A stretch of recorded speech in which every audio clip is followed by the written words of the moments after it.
Muy buenos días a todos los que nos están acompañando esta mañana y especialmente a, a Daniel Sánchez, que es viceministro de Derechos Humanos y Acceso a la Justicia de Perú, a Martín Lescano, que es asesor de sector privado en PNUD Uruguay, y a Víctor Rodríguez, que es especialista en sector privado en PNUD República Dominicana. Yo, por mi parte, soy parte del equipo de Gobernabilidad Latina y el Caribe del PNUD, y desde la oficina regional hemos venido trabajando estrechamente con nuestras oficinas país, justamente en Perú, en Uruguay, en República Dominicana y en otros países de la región, desde donde se están haciendo esfuerzos concretos para avanzar en la agenda de derechos humanos y empresas. Antes de darle la palabra a nuestros panelistas, quiero hacerles unos breves comentarios en relación al trabajo que se viene dando a nivel regional en la agenda de derechos humanos y empresas, sobre todo en un contexto como este, tan complejo, no solamente porque cada país está siendo golpeado por la pandemia de forma distinta y que además dentro de cada país las realidades son diversas. El luto, la incertidumbre financiera y el desempleo masivo se han vuelto un denominador común, especialmente a lo largo de América Latina y el Caribe. La situación de la pandemia en el Caribe y Latinoamérica ha impactado fuertemente en relación a otras regiones del mundo. Tenemos el 30% de las muertes en el mundo, una representación desproporcionada si consideramos que solamente tenemos el 9% de la población mundial. Pero hablando más allá del desafío sanitario y de la crisis sanitaria que hemos tenido, también tenemos una crisis económica profunda y de gobernabilidad que está estrechamente, y creo que eso es parte de la comparación que vamos a tener hoy, con el rol que tiene el sector privado y las empresas en avanzar en la Agenda 2030, en los objetivos de desarrollo sostenible y finalmente en una reactivación económica con enfoque de derechos humanos. Se calcula que la economía se ha contraído en el 2020 casi 8%, casi 3 millones de empresas podrían quebrar o quebraron, algunas han recuperado, otras están en la cuerda floja. Unas 30 millones de personas en Latinoamérica pueden haber caído en la pobreza debido a las necesarias medidas de respuesta a la pandemia que han impactado la economía. La pregunta es ahora, ¿qué va a pasar de aquí al futuro? ¿Cómo pasamos de la respuesta inmediata, urgente, a la reactivación? ¿Y qué rol tiene el sector privado en esta reactivación? ¿Y cómo podemos hacer frente a este doble desafío que enfrentan los estados y las empresas? El primero de ellos está relacionado, por supuesto, con la necesidad de reactivar de forma efectiva la economía y generar nuevos puestos de trabajo. Pero el segundo es avanzar en la generación de esos puestos de trabajo y en la reactivación de la economía sin salirnos de las avenidas que lleven hacia un futuro sostenible, el desarrollo centrado en las personas y la protección de los derechos humanos. Y esto último es particularmente importante anotar, porque en un contexto como el actual, inevitablemente surgirán incentivos poderosos, fuertes, para que los países flexibilicen esos enfoques, los enfoques de derechos humanos, de desarrollo sostenible, en aras de la reactivación económica, lo que conlleva altos riesgos para sectores que ya vivían en situaciones de extrema vulnerabilidad antes de la pandemia.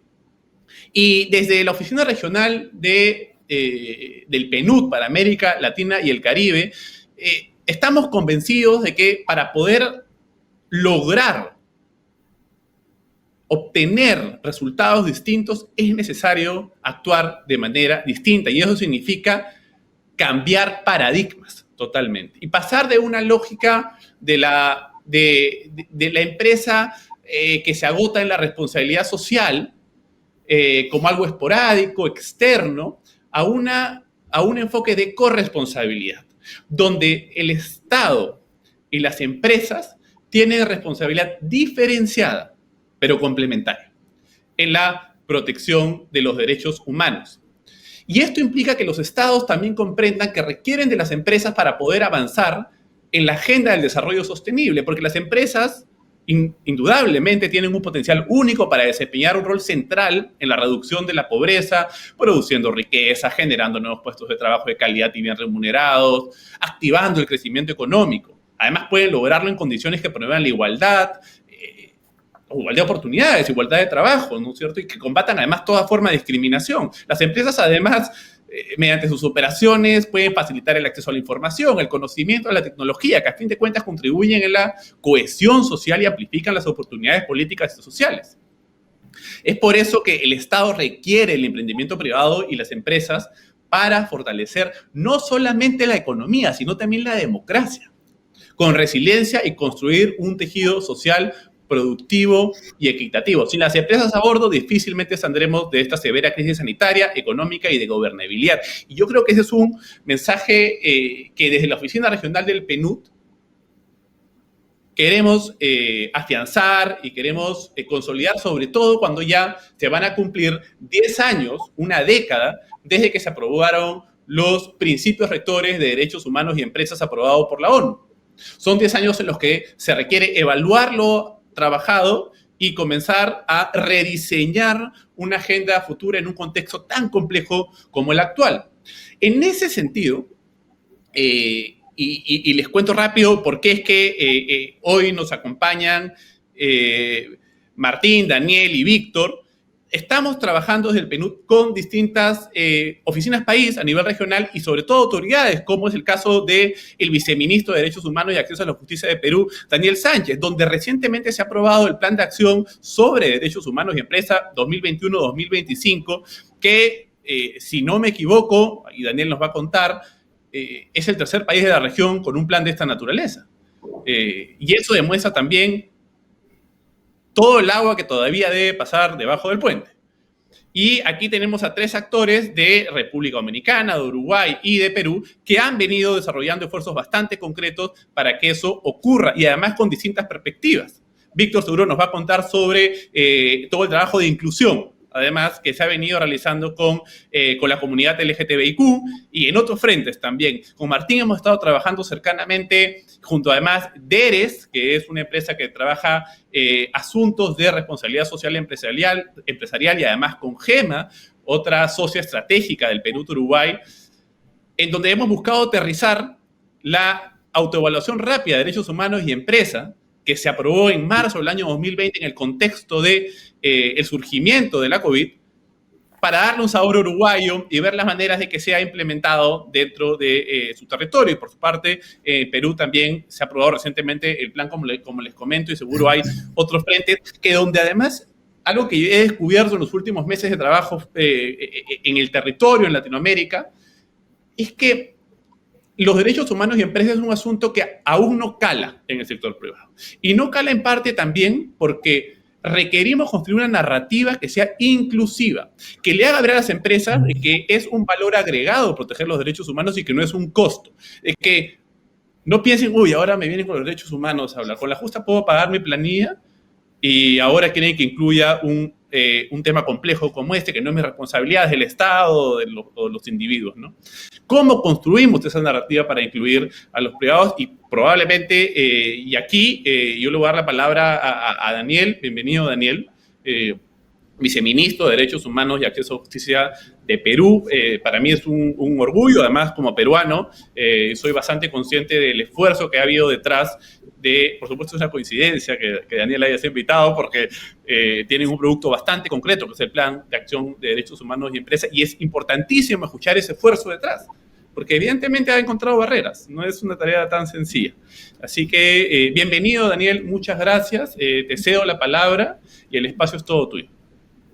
Gracias, Augusto. Un abrazo a ti, a Víctor y por supuesto a Martín. Un abrazo virtual ahora en esta nueva normalidad. Y en general a todos los que nos están escuchando en los distintos países. Ciertamente tú partes de un contexto complejo, ¿no? Latinoamérica, en general todos los países de la región, tenemos esas dificultades en cuanto a la reactivación económica, compartimos, por supuesto, las complejidades propias de la pandemia que nos ha afectado en diversas medidas, pero sin lugar a dudas a todos nosotros en la región.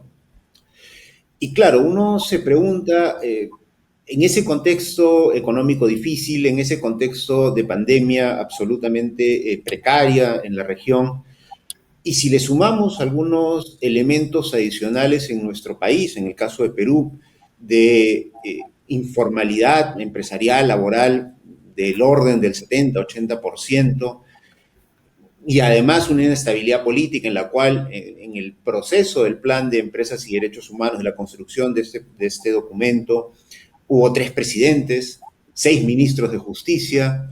Entonces, ¿cómo así en ese contexto tan complejo que tú narras y adicionalmente con las propias dificultades del país, del Perú que tiene, cómo así pudimos aprobar un plan de empresas y derechos humanos hace menos de, bueno, exactamente hace un mes y un día, el 11 de junio? Ciertamente es una pregunta compleja, no es sencilla, porque a mí me ha tocado acompañar los 3 años de este proceso y sin lugar a dudas he pasado por diversos momentos en estos 3 años. Pero creo que en general yo enfocaría en 5 elementos que quizá les pueda servir a otros estados, en la medida que solo son Chile y Colombia en este momento que tienen planes de empresas y derechos humanos en la región, pero que le puede servir a otros estados para seguir abordando y avanzando en este tema. Creo que uno primero, si bien yo decía que hay inestabilidad política en el Perú, 3 presidentes, 6 ministros de justicia, que fue la cartera encargada de justicia y derechos humanos de llevar adelante este proceso, creo que un elemento central es la voluntad política. Y voluntad política centrada en que tenemos que caminar hacia eso, es decir, hay una complementariedad necesaria entre digamos, las obligaciones, las responsabilidades de las empresas y el Estado. Eso creo que es fundamental tenerlo como un norte.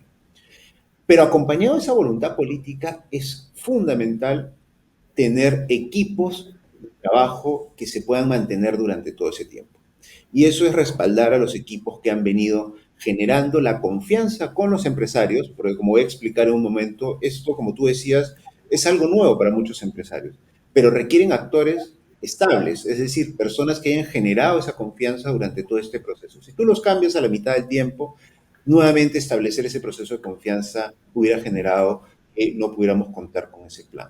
Así que esa voluntad política tiene que estar acompañada de equipos constantes que generen una confianza permanente. Eso creo que es un primer elemento fundamental. Un segundo elemento es tener una metodología clara desde el inicio, ¿no? Hacia dónde apuntamos. Es decir, queremos construir un plan de empresas y derechos humanos, ¿cómo lo vamos a hacer? ¿Con quiénes lo vamos a hacer? ¿Sobre qué va a tratar? ¿Qué obligaciones, indicadores, acciones, objetivos va a tener? Eso creo que es fundamental tenerlo desde el inicio. Y por supuesto hay antecedentes, hay visitas del Grupo de Trabajo de Naciones Unidas, hay directrices de OCDE que el país ha asumido, hay principios rectores detrás, es decir, no partimos de cero, se parte de un elemento que es un continuo en estos temas. Pero sí es muy importante establecer con claridad las etapas que se van a generar. Nosotros consensuamos 3 grandes etapas, ¿no?, en nuestra metodología. Una primera fue identificar los actores. Pero no es solo saber que tienen que participar representantes empresariales, representantes de pueblos indígenas, de sindicatos, de cooperación internacional, de Estado, que fueron nuestros 5 actores principales, sino quiénes van a ser esos representantes de estos grupos. Porque lo que se trata es construir con ellos también un elemento, que es formarlos, capacitarlos, hablar de qué se trata en principios rectores, qué es debida diligencia, cuál es ese salto entre responsabilidad social y conducta empresarial responsable, cuáles son las directrices de la OCDE, de la OIT, es decir, hay toda una capacitación y formación que tienes que hacer a esos actores para que no hablemos en vacío, no hablemos sobre subjetividades, sino realmente hacia dónde queremos apuntar. Y eso fue un proceso largo, unos 6, 7 meses dentro de nuestra metodología, pero que se mantuvo durante todo el proceso de los casi 2 años y medio que duró este proceso. Porque hay cambios, hay gente que se renueva, etcétera, ¿no? Entonces, una formación continua. Eso fue un primer elemento. Uno segundo es para evitar las subjetividades tenemos que basarnos en la evidencia. Y se acordó establecer una serie de informes que le llamamos en su momento línea de base, diagnóstico de brechas, en fin, 23 temas sobre los cuales teníamos que abordar qué venía sucediendo en relación a empresas y estos 23 temas en el Perú. Esto lo encargamos a algunas universidades para que no digan que el Estado puede estar parcializado o que puede ser una ONG. Se lo encargamos a universidades prestigiosas del Perú para tener un nivel de objetividad. Y eso fue generando evidencia sobre la cual podíamos luego pasar a la tercera etapa, que es establecer ya las acciones, los objetivos y las metas concretas en relación a esas brechas. Y así armamos el plan. Actores claros, formados, un diagnóstico potente, que por supuesto teníamos claridad que iba a generar discrepancias, pero también una serie de consensos en relación a los temas que planteábamos, porque planteábamos temas como informalidad, temas vinculados a la situación de poblaciones vulnerables, ¿no? Lo que viene sucediendo con la población LGTBI, afroperuana, en fin, pueblos indígenas, temas complejos como industrias extractivas, ¿no? Que viene sucediendo en minería, en hidrocarburos, conflictividad social. Esos 23 temas nos permiten nosotros luego pasar a acciones concretas en relación a esto, pero basado en evidencia, no en lo que cada uno pensaba, sino en lo que ya se había establecido. Ese segunda, digamos, elemento, la metodología fue potente y creo que nos ayudó a tener una ruta clara. La tercera era, ok, teniendo la voluntad política, teniendo una metodología clara, ¿cómo hacemos que los actores se apropien de este tema? ¿No? Esto que tú decías muy bien, Augusto, estamos hablando de temas que todavía las empresas no necesariamente forman su lenguaje, sino más bien lo ven como un costo. ¿Cómo podemos hacer para que se lo apropien? Y decidimos establecer lo que se conoce como un diálogo de iguales, ¿no? Un diálogo multiactor. Sentamos a más de 132 actores, ¿no? En casi 420 reuniones que ha durado este proceso de 2 años y medio, a tratar de discutir punto por punto. Con, por supuesto, una suerte de Wikipedia para que cada documento que se ponía, cada uno pudiera poner sus discrepancias, sus coincidencias, etcétera, ¿no? Fue un proceso que para nosotros eso era lo importante, más allá del documento final, ¿no? Más allá del documento llamado Plan de Acción que se aprobó, el proceso de tener a tantas instituciones, actores dialogando sobre cómo se proyectan estos temas era fundamental. Y teníamos que, como norte, algunos principios claros. Tenía que ser descentralizado, ¿no? Pasarnos por diversas partes de la región, porque muchas veces se concentra en Lima. Y por eso digo, con las dificultades de la COVID, creo que el que podamos tener también diálogos a través de estas pantallas ayudó y facilitó algunas de estas reuniones. Un segundo elemento era la flexibilidad, ¿no? Porque cada actor tiene sus tiempos y a veces eso puede, uno por tratar de correr y avanzar más rápido en tener un documento cerrado, puede generar que no se lo apropie de determinada manera. Entonces un principio también fue el de flexibilidad. Y lo tercero era todo se aprobaba o intentábamos que se aprobara por consenso. Pero cuando no se lograba el consenso, poníamos también con claridad que esto es un primer plan. Es decir, tenemos que ser absolutamente claros. Es el primer plan de esta naturaleza y por lo tanto los disensos también son absolutamente válidos para entenderlos como una oportunidad para un segundo o tercer plan, ¿no? Entonces creo que ese diálogo multiactor ha sido clave y ha sido fundamental. Un cuarto elemento en general, que va un poco con lo anterior, es que fuimos absolutamente realistas, ¿no? Y aprovechamos también contextos en relación a lo que venía sucediendo en el Perú. Desde las primeras reuniones en relación a este tema, donde los extremos son los que normalmente te llevan digamos, a orientar las reuniones, ¿no? Desde personas que decían desde algún lado, esto ya está definido y el Estado está cooptado por las empresas y por lo tanto va a ser un plan pro empresas, hasta en esas mismas reuniones escuchar a algunos del otro extremo diciendo, no, estos son unos caviares, que es el término como se usa en el Perú para tratar de denigrar una forma de respeto en relación a derechos, y por lo tanto este plan va contra las empresas y no queremos ningún plan. Esos eran los dos extremos, ¿no? Y creo yo que no tenemos que caer en el juego de los extremos, tenemos que tratar más bien de establecer los elementos sobre las personas e instituciones que están en el centro, ¿no? Y ahí creo que ayudó mucho la confianza, los equipos que yo decía al inicio, pero sobre todo la transparencia, ¿no?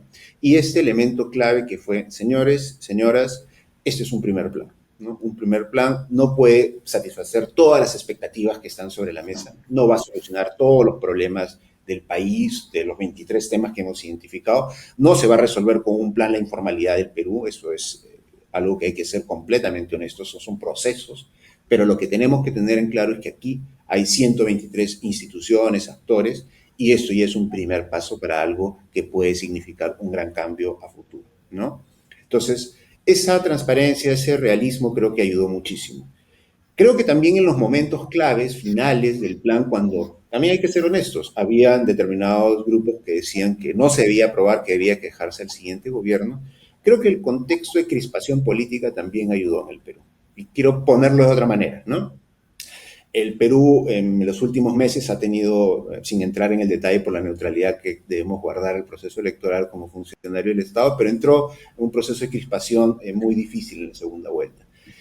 Y creo que el mensaje que le dimos a los empresarios, a los pueblos indígenas, a los sindicatos fue, si un grupo político se está demostrando que no se pueden poner de acuerdo, ¿por qué nosotros que hemos trabajado 2 años no culminamos un proceso mostrando una imagen de que en realidad sí podemos llegar a consensos? Hay discrepancias, por supuesto que sí, pero podemos llegar a un consenso teniendo una imagen potente de 5 actores, 120 representantes, teniendo un plan de acción de empresas y derechos humanos, ¿no? Eso creo que ayudó, o sea, dar la vuelta también al contexto político para usarlo como un elemento de que en el Perú podemos sentarnos, dialogar, discutir, pero también avanzar en alguno de estos puntos, ¿no? Y creo que eso fue el último empujón que ayudó a que finalmente en ese contexto que dice Augusto y que yo relato que era complejo, pudiéramos también tener un plan, ¿no?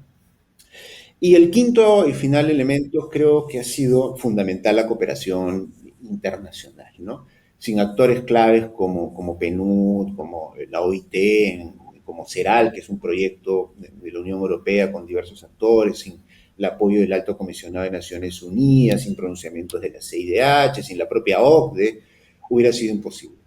Sin embajadas que tienen, por supuesto, una serie de empresas también que desarrollan actividades en el Perú, embajadores que se compraron el tema, ¿no? De Inglaterra, de Suiza, de Holanda. En fin, esto no hubiera sido posible, porque creo que también los empresarios y en general los grupos que participaron se ven reflejados en lo que viene sucediendo en otros países y ayuda mucho una mirada distinta del que está participando, ¿no? Del que a veces está en un foco muy centrado en sus problemas y ayuda a miradas internacionales de actores con, digamos, el trabajo que han venido realizando en otros países. Creo que ha sido fundamental que en esas miradas que han tenido los actores internacionales, digamos, el haber generado espacios de empresarios hablándole a otros empresarios ha sido clave. Es decir, así como los que hemos formado jueces, fiscales, era muy oportuno en esas formaciones que el fiscal le hable a otro fiscal, que un juez le hable a otro juez, para hablar sobre, digamos, en su propia jerga, en su propia dinámica.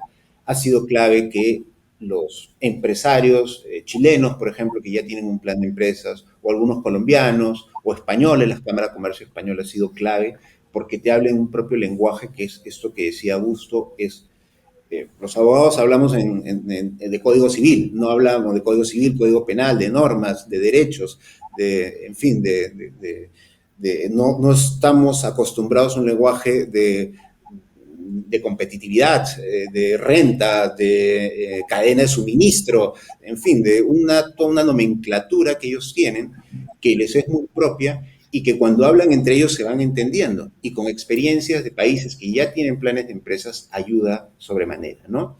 Y comienzan a entender y a darle un valor a elementos como los derechos humanos, ¿no? No solo el componente ético, por supuesto que es clave, sino un componente de rentabilidad, porque hay empresas cuya acción en bolsa de valores, si es que, por ejemplo, lo acusan de trabajo infantil, se puede venir abajo. O si los acusan de tener unas prácticas de publicidad discriminatoria, se puede terminar cayendo. O si los acusan de tener disparidad digamos, en términos de remuneraciones de hombres y mujeres dentro de la propia empresa, o afectaciones al medio ambiente, se puede venir abajo. Entonces, hay un valor reputacional que genera también en las empresas que no lo vean como un costo los derechos humanos, sino una oportunidad para que esa reputación les permita generar determinados beneficios económicos en los términos que también los empresarios buscan, ¿no? Así que creo que ese componente ha sido también clave en este proceso, ¿no? Así que yo me quedaría en esas 5, por supuesto hay muchas más elementos, pero creo que la idea es tener un diálogo en relación a estos temas y poder generar ahí un debate y avanzar en esta materia. Así que Augusto, Víctor, Martín, creo que esas 5 son algunas de las, digamos, pequeños aportes que hemos visto en este proceso de casi 3 años en el Perú y que quizás puedan ayudar a otros sectores. Muchas gracias, Daniel. Muy interesante y creo que aquí todos somos bastante conscientes del desafío que significa introducir el ingrediente de los derechos humanos en un contexto económico complejo y sobre todo en un sector como el empresarial, en donde en el pasado no necesariamente se ha visto como corresponsable en la protección y promoción de los derechos humanos, sino que se ha entendido que son los estados o la sociedad civil, digamos, quienes deben abocarse a ese trabajo, ¿no? Y algo que creo que puede contribuir a esta discusión, Daniel, es que claro, algunos dirán, las empresas dirán, oye, pero ¿cuál es mi rollo? ¿Qué puedo hacer yo sobre los derechos humanos, ¿no? Y en realidad pueden hacer infinidad de cosas, ¿no? O sea, de hecho, una empresa que, por ejemplo, es parte del sector agrícola puede contribuir a combatir el trabajo infantil. Las que están enfocadas en el sector hotelero pueden hacer lo mismo con la trata de personas. Se me ocurre, las que trabajan con insumos químicos están en una posición ideal para ayudar a mejorar las condiciones ambientales de las ciudades, y todas las empresas están en capacidad de activamente disminuir cualquier forma de discriminación o mejorar las condiciones laborales. En fin, si comenzamos a buscar, veremos innumerables ejemplos de cómo las empresas pueden avanzar en los derechos humanos y materializarlas en marcos normativos y instrumentos legales permiten también delinear una ruta hacia dónde avanzar, ¿no? Yo creo que ese esfuerzo es valiosísimo. Bueno, felicitaciones por el logro en Perú, la verdad. Martín, viajemos de Perú a Uruguay, en donde ustedes de la Oficina País de Uruguay están haciendo un trabajo bastante valioso por también impulsar la agenda de derechos humanos y empresa con aliados estratégicos dentro del sector privado. Adelante, el piso es todo tuyo. Bueno, agradecer a los organizadores, acá al panel, a Daniel, a Víctor, a Augusto, y bueno, y un saludo desde Uruguay a todos los que nos están viendo. La verdad que Daniel es espectacular, o sea, ya empiezo con el diálogo porque dejaste una hoja de ruta y un camino súper sistemático. Yo venía anotando, tomando ya apuntes, así que seguramente retomemos ahí el vínculo con la experiencia de allí de Perú. Básicamente, yo quería contar que, como contó Augusto, además también voy a parafrasear a Augusto, que él dice que la Agenda 2030 es una agenda de derechos humanos. Y creo que a mí me encanta ese enfoque porque de alguna forma sí, admitimos que el tema de derechos humanos muchas veces, al menos en Uruguay, tiene una connotación política y enfocarlo desde la mirada de la Agenda 2030 como una agenda de derechos humanos me parece que es una puerta muy interesante para llegar sobre todo al sector empresarial. Bueno, brevemente contarles que, bueno, en Uruguay estamos en un proceso en construcción. La verdad es que un poco contaba Augusto, hemos avanzado bastante, pero en esto de la adaptación al Made in Uruguay de la herramienta de autoevaluación rápida, estamos en una etapa de construcción, por lo que voy a hacer una breve descripción del proceso, una descripción cualitativa, de alguna forma, del cómo se está dando el proceso para generar un intercambio. Bueno, primero me gustaría encuadrar o enmarcar desde dónde estamos realizando este proceso y el primer mensaje que les quiero transmitir es que lo estamos haciendo desde el sector empresarial. La agenda de derechos humanos en Uruguay tiene muchos actores, tiene una agenda muy cargada, tanto desde el Estado como de la sociedad civil, y nosotros entendíamos que donde podíamos participar y aportar y generar un valor agregado era desde el sector empresarial. El sector empresarial en lo más amplio, en el sentido no solo sector privado, sino sector público también de las empresas públicas, porque en el Uruguay las empresas públicas tienen un rol fundamental, son la mayoría, las más grandes empresas del Uruguay son públicas, entonces involucrarlos también tiene sentido y a veces en el discurso decimos, bueno, sector privado, porque bueno, de alguna forma es el actor diferencial, pero en Uruguay hablar de sector empresarial amplio es importante hacer esa acotación, sobre todo a la hora de presentar herramientas que si uno no se ve representado, piensa que no es para mí. Eso entonces, en esa lógica, el abordaje es desde la empresa. El otro aspecto para enmarcar es la metodología de abordaje que nosotros la enfocamos desde las alianzas. Entendíamos, PNUD trabajó, me imagino que en todos los países toda la vida con el sector privado, pero siempre desde una lógica, con el sector empresarial, perdón, siempre desde una lógica de proyectos. Y nosotros lo que queremos ahora es generar alianzas que permitan involucrar al sector empresarial desde la génesis de las acciones y de la construcción. Y no es menor ese cambio de abordaje porque permite realmente a la hora de involucrar a las empresas que se sientan parte. Y es ahí que, como contaba Augusto, que nosotros generamos una alianza estratégica con DERES, que es una red de empresas por el desarrollo sostenible en Uruguay, y iniciamos no solo una alianza para conocernos, sino para co-construir, para trabajar agenda juntos. Y ahí participamos facilitando grupos tan diversos como género, discapacidad y empresa, consumo responsable, compras locales, educación dual, medio ambiente, todos temas donde las empresas quieren participar y que el PNUD de alguna forma cumple un rol de facilitador. Entonces, bueno, ahí es donde también en esa lógica de abordaje a través de alianzas es donde nosotros entendíamos que se podía amplificar más. Y el último punto para dar desde dónde es nuestro rol. La energía, la empresa, un poco Daniel lo comentaba, tiene una energía sobre todo enfocada en resultados y además un lenguaje a veces distinto al que manejamos desde PNUD, desde la cooperación. Entonces, catalizar o direccionar o de alguna forma ayudar a enfocar esa energía en la Agenda 2030 y en cosas que realmente tengan impacto, ahí entendemos que nosotros podíamos aportar y ese es el rol que un poco nos propusimos y en ese marco lo que quisimos es, bueno, ¿y qué tenemos nosotros para aportar? Y bueno, entendemos que desde PNUD Global, liderado por la regional, tiene un montón de herramientas que nosotros podemos bajar y adaptar a Uruguay y de alguna forma ser traductores de lo que se puede haber pensado en algún lugar medio desde lo técnico a práctico. Entonces ahí encontramos nuestro nicho y ahí nos focalizamos. Bueno, ese es el enmarque desde donde estamos trabajando. Y ahora brevemente contarles el proceso.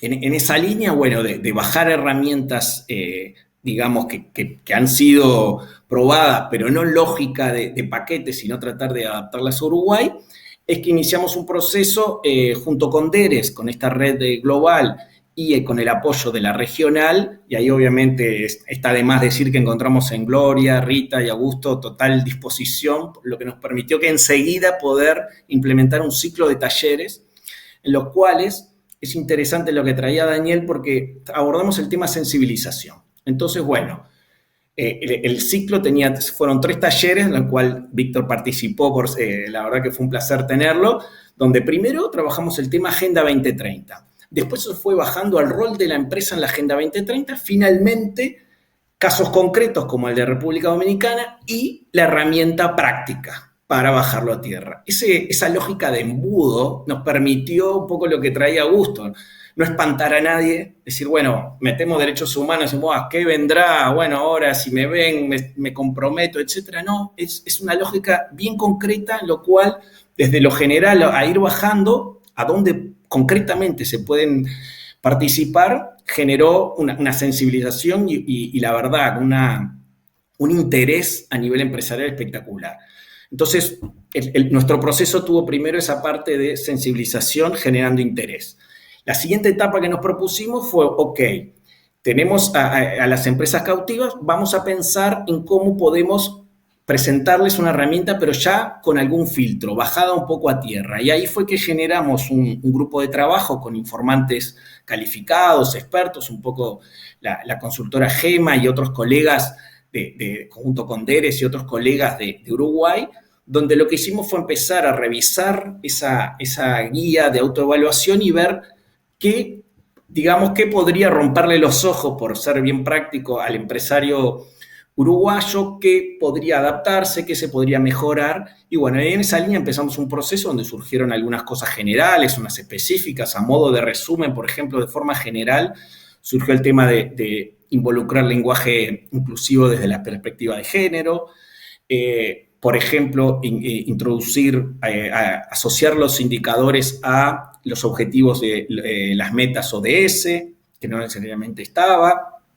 Y bueno, en temas más específicos era, de repente, la reglamentación en Uruguay es muy estricta en muchos aspectos a nivel laboral, por suerte. Entonces, algunas preguntas que de repente no se adaptaban a la realidad uruguaya, reformularlas, algunas bajarles el nivel no tan estricto, decir, bueno, al nivel de impacto, por ejemplo, estar seguros de que los empleados están sensibilizados. No, asegurarnos de que los canales estén abiertos, de que la información esté disponible, bueno, bajar de nivel de impacto a resultado, por lo menos en una primera instancia, involucrar a toda la cadena de valor para asegurar que la empresa que entre derrame ese tipo de acciones. En fin, fueron algunas cosas que fueron surgiendo, que fuimos incorporando, que estamos ahora en esta etapa final de terminar de definir esa guía, insisto, Made in Uruguay bajada, y nuestra etapa siguiente es implementarlo en algunos pilotos. Entonces, bueno, un poco que cuando se termine de armar,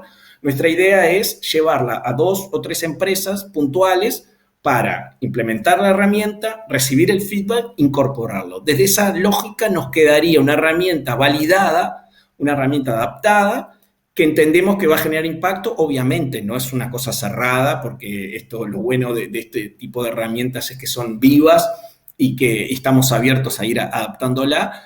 Pero bueno, de alguna forma nosotros incorporamos esa herramienta a nuestra caja de herramientas, que es el abordaje un poco que nosotros tenemos desde el sector privado en PNUD. Facilitar la participación del sector privado en el desarrollo sostenible y generar en una caja de herramientas todo ese tipo de cosas. Hemos trabajado con el SDG Compass, para reportar, hemos trabajado con el SDG Accelerator, estamos en una etapa de implementación del Investor Map para abordar el tema de inversión de impacto, y nuestra idea es agregar también esta guía a esa caja de herramientas, en lo cual, bueno, de alguna forma nuestro rol es esto de catalizar, facilitar y generar y dar resultados concretos para que el sector privado se sume. Así que en realidad para mí es un placer estar acá. Tomé en serio, Daniel, muchas notas. Del caso de República Dominicana ya lo conozco y fue fundamental, fue uno de los pilares que nos permitió de alguna forma impulsarnos, y agradecer una vez más a Augusto la invitación.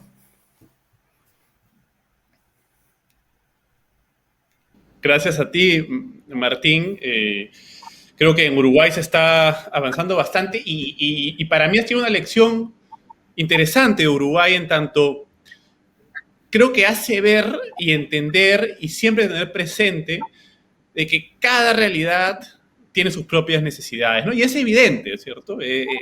Sin embargo, a la hora de tener medidas de alcance regional, primero global, luego pensar que son aplicables a la región, y luego que además son aplicables a cada contexto en particular, puede ser excesivamente ambicioso y pierde la perspectiva de las urgencias que cada economía, cada ecosistema empresarial, en fin, cada realidad de las sociedades tiene, ¿no? Y ahí en Uruguay creo que lo evidencia, sobre todo cuando hablas del rol, por ejemplo, de las empresas estatales que hay en Uruguay, ¿cierto? Que no necesariamente se condice en toda la región. Sin embargo, sí pone sobre la mesa la necesidad de que si el Estado busca promover una agenda de derechos humanos y empresa, lo primero que debe hacer el Estado es asegurarse que dentro de las instituciones públicas esos criterios se cumplan, ¿cierto? Totalmente. Además, agrego ahí un punto que capaz que aporta a la discusión.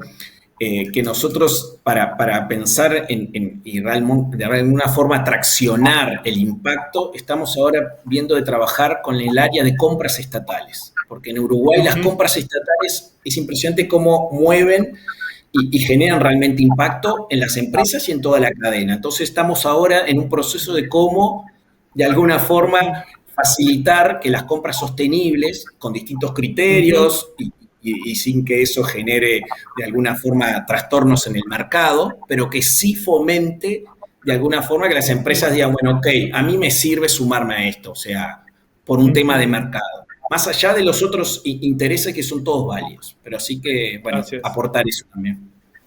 Bueno, muchas gracias, Martín, gracias por tus ideas. Y ahora viajamos a República Dominicana.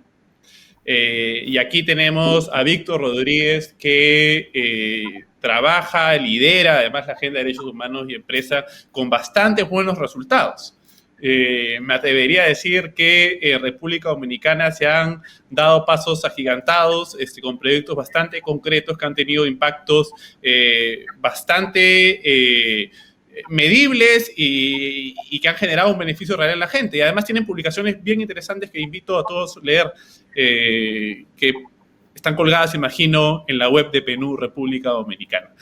Víctor, adelante, es todo tuyo el espacio. Muchas gracias, Augusto, por cederme la palabra y por la invitación a este panel. Estamos muy contentos de estar aquí y quiero iniciar esta conversación resaltando un extracto del informe del grupo de trabajo sobre cuestión de derechos humanos y las empresas transnacionales y otras empresas comerciales. Y para que aquellos que anotan resoluciones, la resolución A73-163-2018, donde decía que las estrategias de negocio para contribuir a los ODS no son un sustituto de la debida diligencia en cuanto a los derechos humanos. Por el contrario, ¿verdad? La debida diligencia, sobre todo aquellos que trabajamos con sector privado, y Martín sabe a qué me refiero, permite y contribuye al desarrollo sostenible. Para los negocios, la contribución más poderosa al desarrollo sostenible es incluir el respeto de los derechos humanos en las actividades y a través de su cadena de valor, abordando el daño causado a la gente y centrándose en el potencial y en los impactos reales, a diferencia de empezar en el otro extremo, donde regularmente inicia, que, bueno, vamos a hablar en este caso de las contribuciones positivas. En otras palabras, los negocios necesitan realizarse y aceptar que no tener impacto negativo es una expectativa mínima y contribuye de forma positiva a los ODS.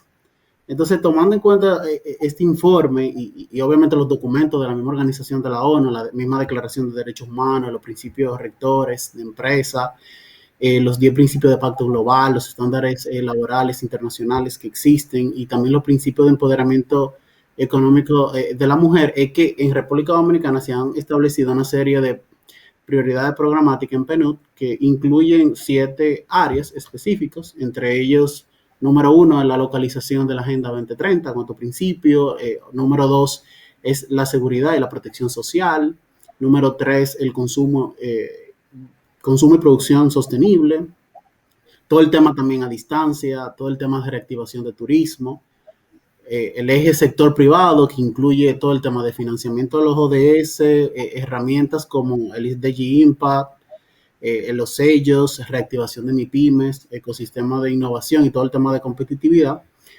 Y por último, obviamente, el tema de gobernanza efectiva. Entonces, tomando en cuenta estos pilares, en la oficina de República Dominicana desarrollamos una estrategia y una plataforma al mismo tiempo llamada Empresas Sostenibles RD, que también cuenta con un portal web para apoyar al sector privado a maximizar el cumplimiento de los objetivos de desarrollo sostenible.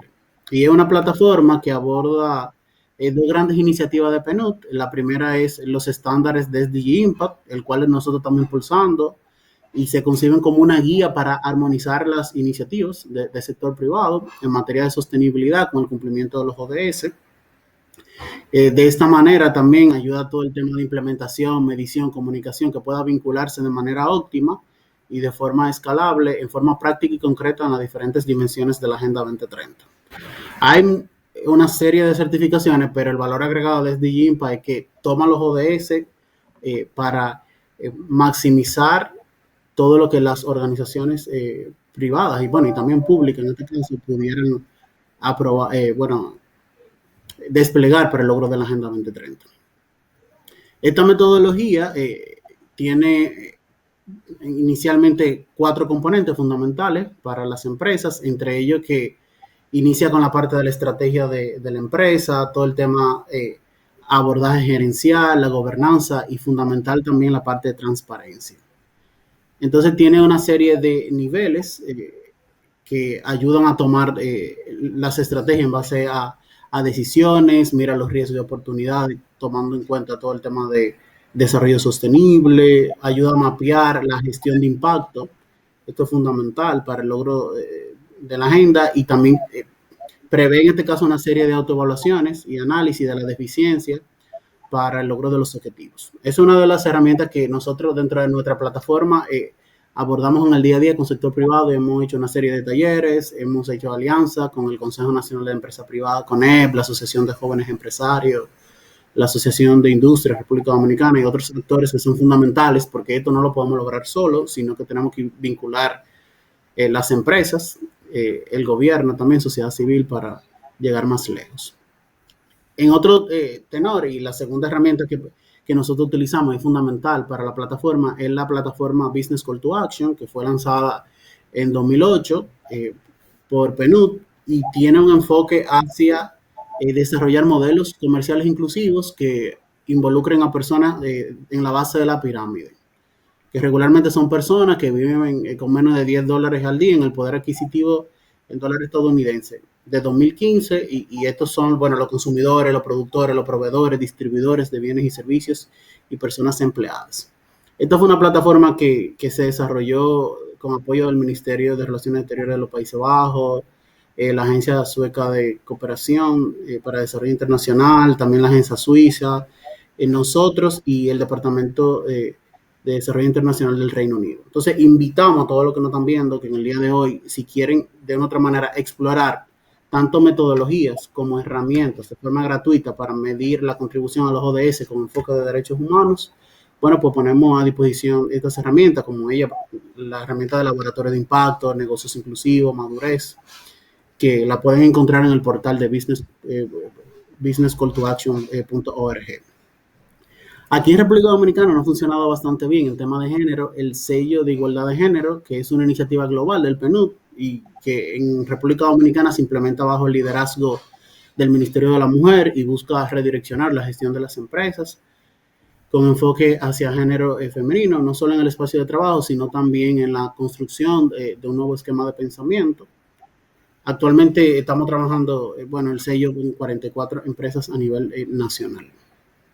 Otra iniciativa que también muy interesante y una de mis favoritas es que tenemos un sello de RD Incluye. Sobre todo este sello es para promover todas las buenas prácticas inclusivas para la persona con discapacidad. Es una iniciativa que lleva 5 años realizándose y nosotros la hacemos también junto con gobierno. Y aquí ofrecemos reconocimiento a iniciativas exitosas en su accionar, porque bueno hacerlo y promoverlo para el logro de los objetivos y sobre todo para mejorar la calidad de vida de las personas con discapacidad y sus familias.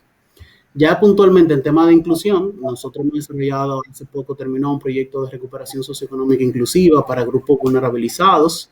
Allí impactamos a migrantes, población, también personas de la comunidad LGBTI, IQ+, y personas con discapacidad, y tuvo un enfoque hacia MIPYMES de toda la geografía nacional.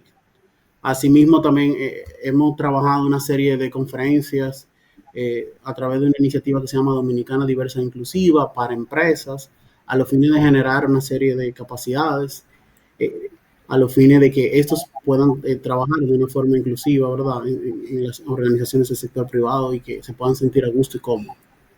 Al mismo tiempo, también hemos podido diseñar una serie de autoevaluaciones rápidas que están dentro de nuestra plataforma de Empresas Sostenibles RD, que incluyen una autoevaluación para entornos accesibles, sobre todo para fomentar todo el tema de personas con discapacidad en las empresas, porque hay un marco regulatorio que tenemos que cumplir, tanto sector público como sector privado. También un examen rápido de género. Se hizo una adaptación, Augusto, ya de la herramienta global de derechos humanos y debida diligencia en COVID. Implementamos ya empresas del sector financiero. Y también tenemos una herramienta para promover todo el tema de entornos diversos, para incluir las personas LGBTI en las empresas.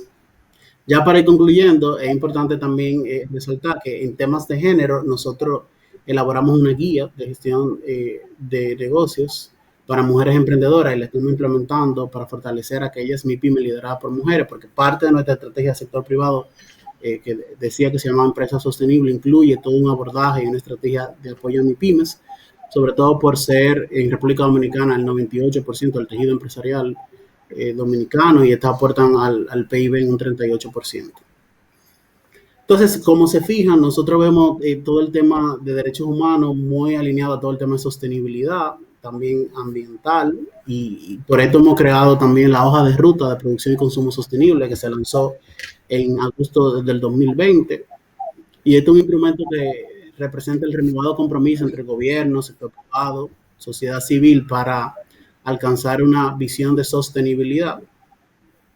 Y ya como cierre a mi ponencia, también quiero decir que el año pasado también lanzamos un catálogo de prácticas prometedoras junto con el Consejo Nacional de la Empresa Privada para mostrar al menos 15 iniciativas de empresas que están apostando a la sostenibilidad en los aspectos de inclusión, género, protección al medio ambiente, derechos humanos, a los fines de mostrar estos ejemplos positivos y que las demás empresas puedan tomarlo como referencia. Creo que el mayor aprendizaje que hemos tenido implementando esta estrategia en República Dominicana es que esas acciones deben ser parte del core business de los negocios, tiene que ser rentable para que las personas y empresarios puedan hacer lo suyo, a los fines de que podamos lograr empresas, organizaciones y países más resilientes, inclusivos y sostenibles sin dejar a nadie atrás. Así que Augusto, muchas gracias y te cedo la palabra. Muchas gracias, Víctor. Bueno, tenemos 5 minutos finales y yo creo que sería interesante escuchar una pequeña intervención de cada uno para cerrar desde su propia experiencia y tal vez enmarcar un poco esta última intervención en un sector que en Latinoamérica juega un rol bastante importante, que son las pequeñas y medianas empresas.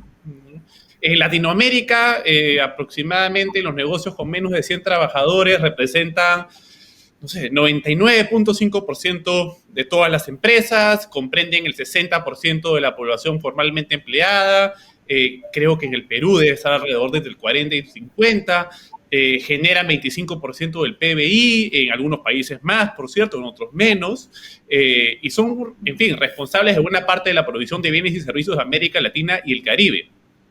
Pero además, mi impresión es que las pequeñas y medianas empresas tienen una ventaja comparativa sobre las empresas de mayor tamaño en el sentido que su escala les permite proteger y promover los derechos humanos entre sus trabajadores y proveedores de forma más participativa y fiscalizando mejor lo que sucede a lo largo de sus operaciones. La relación directa que suele haber dentro de una pyme entre la gerencia, digamos, y los empleados y el resto del equipo, en fin, puede promover un diálogo más franco e inmediato, ¿no? ¿Cómo, Daniel, y aquí tal vez se lanza una pregunta, ustedes en el proceso trabajaron con medianas y pequeñas empresas o en todo caso, ¿cuál creen que debería ser los siguientes pasos para poder incluirlas en este proceso, ¿no? Sobre todo cuando las pymes en el contexto peruano enfrentan desafíos de productividad, de acceso a financiamiento, de costos que no les permiten expandirse. ¿Cómo hacer para que incluyan los derechos humanos en sus operaciones? ¿Cómo lo ves?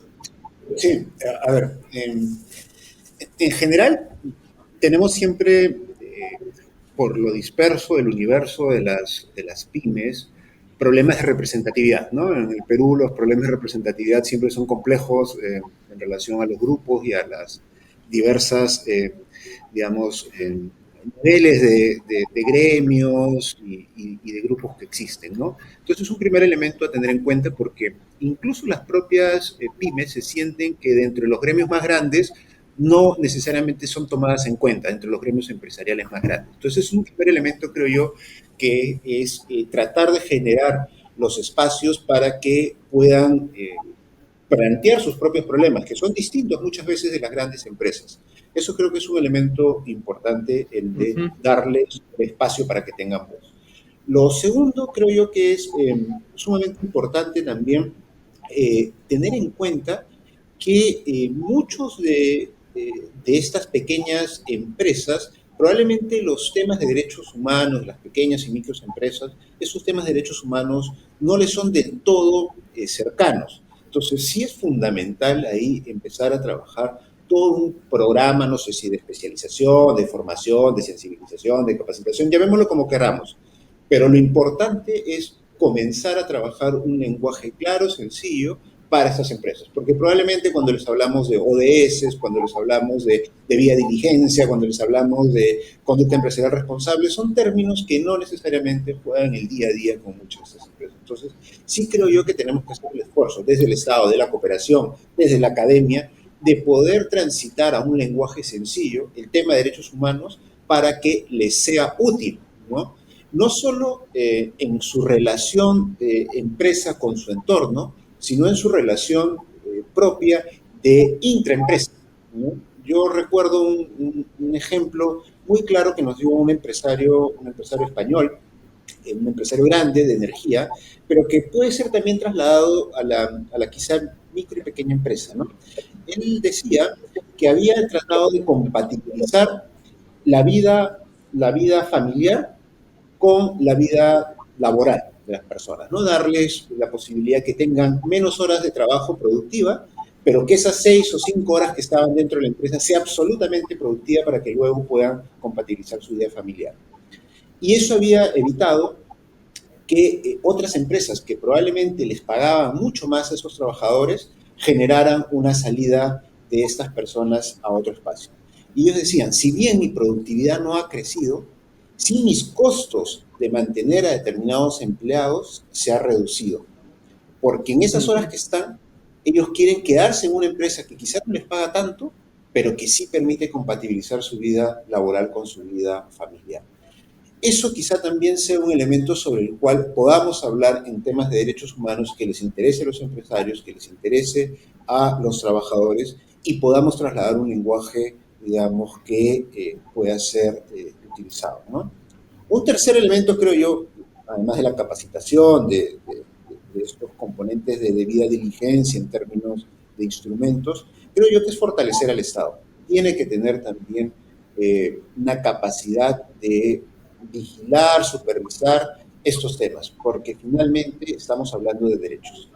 No son favores, no es responsabilidad social, hay afectación de derechos, entonces tiene que tener también el Estado capacidad de fiscalizar, sancionar y ayudar en los casos que se tengan que remediar los derechos afectados, ¿no? Eso es muy importante también de cara a una agenda en relación a estos temas, ¿no? Efectivamente. Muchas gracias. Martín, por favor. Bueno, con el objetivo de aportar un poco en esta línea, nosotros, ahora que Víctor traía todas las herramientas, nosotros tenemos ahí como un storytelling, siempre decimos, bueno, las empresas que se acercan al desarrollo sostenible, bueno, buscan o financiamiento o mercado o por un tema de reglamentación. Y bueno, y de alguna forma entiendo que en el caso de las pymes, lo que podemos ayudar y donde con relativa poco esfuerzo podemos generar impacto es a la hora del reporte. Yo entiendo que muchas pymes sí hacen un montón de cosas, pero como no lo tienen visto con el lente de ODS, no lo reportan o no lo tienen medido, y creo que ahí con alguna herramienta puntual, bueno, nosotros estamos explorando el tema del SDG Compass, pero algo más bajado a tierra, más en sencillo, que los ayude a generar reportes y a mostrar lo que hacen o cambiando algún proceso de forma sencilla, puedan generar ahí un impacto. Y donde creo que, pensando ya en cosas prácticas, en el sector que creo que hay una mayor posibilidad de generar un impacto a corto plazo vinculado a sector empresarial y ODS es en el turismo. Porque la demanda viene de afuera, en la lógica ODS, porque la escala no requiere para generar un impacto, un cambio tecnológico muy, muy grande, y donde el impacto en el trabajo, creo que en Uruguay seguro, conozco República Dominicana también y Perú estoy seguro que también mueve la aguja. Así que esos pantallazos. Muchas gracias. Víctor, por favor, últimas palabras. Sí, bueno, muchas gracias. Yo creo que el tema de derechos humanos debe ser rentable para que las MIPIMES lo adopten más rápido. O sea, ahí yo lo veo desde el punto de vista de cadena de valor, de suministro. Hay un término que usan mucho los japoneses que es seguridad industrial. La seguridad debe estar por encima de todo, debe ser lo primordial, ¿verdad? En las organizaciones. Y creo que utilizando esos caminos podemos convencerlo mucho más rápido. Hace poco, bueno, hicimos una encuesta aquí de afectaciones económicas a MIPIMES y de las cosas que nos decían que más necesitaban eran tres. Necesitaban financiamiento, entonces esos financiamientos de una u otra manera tú lo puedes condicionar, tanto del sector financiero como de la banca pública, pero también pedían nuevos clientes. Entonces hay una serie de clientes que las MIPIMES no están llegando porque no están utilizando este marketing atractivo, tal y como decía Martín, que obviamente de acuerdo a los quintiles, ¿verdad?, de la sociedad. Entonces son de los aspectos que también hay que considerar a la hora de nosotros plantearle esta temática, porque muchos no lo van a entender y se tiene que abordar de un lenguaje muy llano a los fines de que podamos lograr los impactos que nosotros estamos esperando de parte de ellas. Muchas gracias.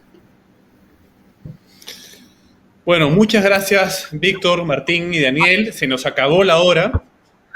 Yo les agradezco mucho su tiempo por haberse tomado estas horas de la mañana para poder compartir ideas sobre la agenda de derechos humanos y empresa que, insisto, en el contexto de recuperación económica, luego de la pandemia, que no termina, por cierto, y todavía hay que mantener las medidas sanitarias y de cuidado para evitar que la tragedia siga avanzando. Igual aparece un desafío en paralelo, que es el de la protección de los derechos humanos en la reactivación económica. Y hay esfuerzos que se vienen realizando en la región, como lo demuestra la experiencia de Perú, la de Uruguay, República Dominicana, les he comentado también de Honduras, donde estamos trabajando de manera concreta. Les agradezco por su tiempo, Daniel, Víctor y Martín. Les mando un fuerte abrazo y seguimos en contacto para seguir trabajando estos temas juntos. Hasta luego, muchas gracias. Cuídense mucho. Bye.